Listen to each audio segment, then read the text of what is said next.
할렐루야. 7월 28일 월요일 매일 성경 묵상 가이드입니다. 오늘 말씀은 요한계시록 18장 9절에서 19절의 말씀입니다. 오늘 본문은 바벨론 멸망에 관한 애가입니다. 슬퍼하는 노래라는 것이죠. 우리는 이런 본문을 통해서 표현상의 세상의 기득권자들을 발견할 수 있습니다. 그들은 큰 성 바벨론의 멸망을 애통해하는 자들인데요. 크게 세 부류로 나누어 볼 수 있습니다.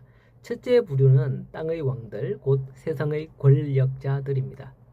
이들은 자신들의 기득권을 유지하기 위해서 바벨론에 더욱더 충성하고 또 바벨론의 죄악에 함께 동참했던 그런 자들이죠. 둘째 부류는 땅의 상인들이에요. 이들은 바벨론의 보호와 혜택 아래서 수많은 부를 축적해 왔던 자들입니다. 또 셋째 부류는 바다에서 일하는 선장들과 선원들, 곧 운송업자들을 가리킵니다. 이들은 전 세계의 부와 권력의 중심지라 할 수 있는 바벨론과 거래하면서 이 땅에서의 풍요를 누리고 있던 그런 자들이었습니다. 여러분은 어떤 모습일까요? 오늘날 우리는 혹시 저들과 비슷한 그런 삶을 살고 있지는 않는지요? 어떻게 보면 다 되게 부러울 수도 있을 것 같아요. 분명 그들의 외형은 좋게 보이고 겉으로 보기에는 행복해 보이고 이 땅에서의 아주 안락하고 평안한 삶을 보장받은 그런 자들이 아니었겠습니까? 누구도 부러워할 게 없는 그러한 모습으로 살아갈 수 있는 강한 동아줄을 붙잡고 있는 그 줄을 누구도 끊을 수 없는 참 대대로 그렇게 잘 먹고 잘 살 수 있는 그런 자들이니 우리는 다 부러워할 수밖에 없는 그런 모습이죠. 성도 여러분, 오늘날 세상에서도 이런 자들이 많습니다. 혹시 그런 자들 부럽지 않나요? 하지만 우리는 라오디게아 교회를 생각해 봐야 합니다. 라오디게아 교회는 왜 책망받았습니까? 그들은 말하기를 나는 부자라, 부유하여 부족한 것이 없다 그렇게 했었죠. 그런데 주님은 그들의 실상이 어떻다 그랬습니까? 가난하대요. 눈이 멀었답니다. 벌거벗었답니다. 이것은 곧 그들의 영적 현실을 지적하는 그런 내용이죠. 자신들의 영적인 공고함이나 가련한 실상을 전혀 알지 못한 채 자신들의 부와 명예와 권세를 자랑해 왔던 거예요. 하나님은 이런 라오디게아 교회를 책망을 했었죠. 그렇다면 문제가 저들에게만 있는 걸까요? 아니요, 우리들에게도 있습니다. 정확하게 말해서 저들의 실상을 보지 못하는 우리에게도 문제가 있는 거예요. 영안의 눈을 밝게 떠서 보지 못해서 저들을 불쌍하게 여기기보다는 오히려 부러워하는 우리들의 모습에 문제가 있는 거죠. 그런 라오디게아 교회를 향해서 주님은 그들에게 안약을 사서 바르라 라고 말씀했지 않습니까? 저들은 진정한 기득권 세력이 아닙니다. 본문 11절을 보면 저들이 울고 있지 않습니까? 땅의 상인들이 그들을 위하여 울고 애통하는 것은 다시 그들의 상품을 사는 자가 없음이라 라고 하고 있는 거예요. 지난 주말에 보니까 배우 송영규 씨, 저는 잘 모르겠지만은 어쨌든 유명인이라서 또 떠들썩하더라고요. 뉴스에서 배우 송영규 씨가 음주운전으로 구속되었다는 그런 뉴스가 있었습니다. 그런데 문제는 그 자신만의 문제가 아니라 그가 이번에 주말에 방영되는 드라마에 캐스팅이 되어서 촬영을 했다 그래요. 지난 주말부터 이제 첫 회가 방영되었었는데요.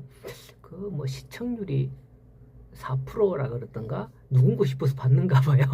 어쨌든 방송사에서는 그가 출연하는 그 부분을 편집을 하고 드라마의 스토리의 진행에 최대한 무리가 가지 않게끔 새로 그런 인물을 캐스팅해서 새로 촬영해서 편집하겠다 이렇게 하긴 했는데 이 드라마만 아니라 그가 출연하는 연극이나 영화에도 난리가 났답니다.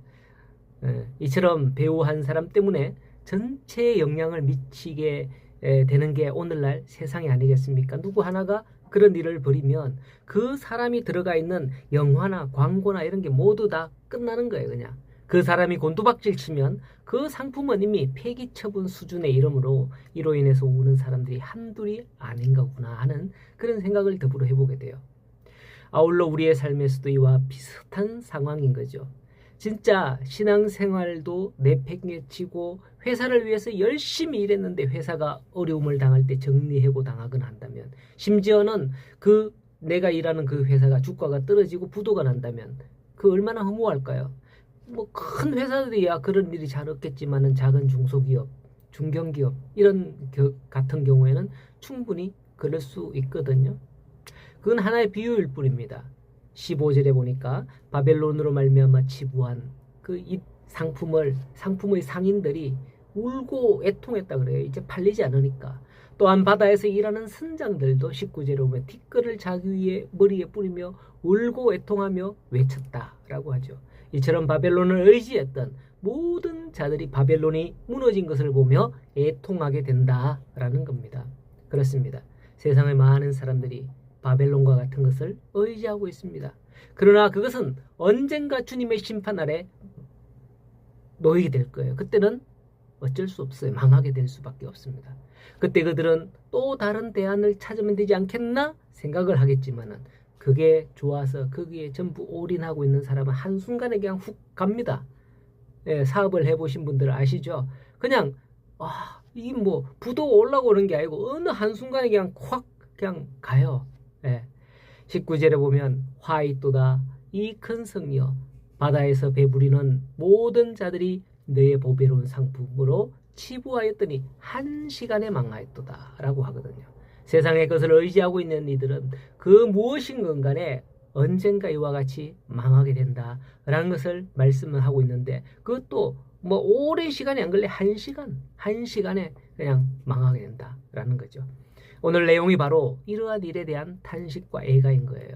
성도 여러분, 우리가 의지하고 바라봐야 할 것은 이처럼 바벨론과 같은 그런 류의 그런 세상이 아닙니다. 영원한 천국을 바라보는 성도가 될 수 있기를 바랍니다. 이 땅에서의 아무리 강해 보이고 좋아 보이는 것도 결국은 하나님의 진노로 말미암아 일순간에 멸망한다는 사실이죠. 영안의 눈을 떠서 천국을 바라보는 삶이 가장 행복하고 밝은 미래를 열어갈 거예요. 거짓되고 헛된 그런 세상에 속지 말고 그리스도 예수님과 동행하는 오는 하루에 귀하고 복된 삶이 되시기를 간절히 소원하고 축복합니다.